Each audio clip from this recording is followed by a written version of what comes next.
దుఃఖమిచ్చినా పరమేశ్వరుడే, సుఖమిచ్చినా పరమేశ్వరుడే. ఇది బాగా జ్ఞాపకం పెట్టుకోవాలి.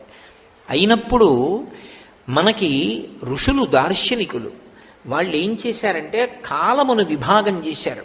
ఇలా కాలాన్ని విభాగం చెయ్యడం అనేటటువంటిది మీకు ఎక్కడా కనపడదు. ఒక అద్భుతమైన రీతిలో విభాగం చేశారు. ఒక సంవత్సరాన్ని ప్రమాణంగా తీసుకున్నారు.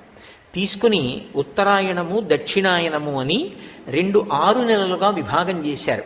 ఇందులో దక్షిణాయనమంతా ఉపాసన కాలం, అంటే ఇప్పుడు ప్రారంభమైందే ఇదంతా ఉపాసన. ఉపాసన అంటే ఆసన అంటే కూర్చొనుట, ఉప అంటే దగ్గరగా భగవంతుడి గురించి ఎక్కువగా ఆలోచించి పుణ్యకర్మలు చెయ్యడానికి యోగ్యమైనటువంటి కాలమేదో దానికి దక్షిణాయనమని పిలుస్తారు.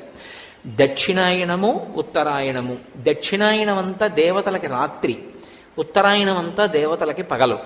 దేవతల దృష్టిలో మనకొక సంవత్సరం అయితే వాళ్ళకొక రోజు అవుతుంది. అందుకని ముందు ఒక సంవత్సరాన్ని ప్రమాణంగా తీసుకుంటారు.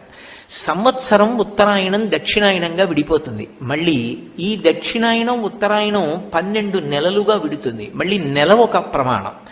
మళ్ళీ ఆ నెల శుక్లపక్షం కృష్ణపక్షంగా విడిపోతుంది.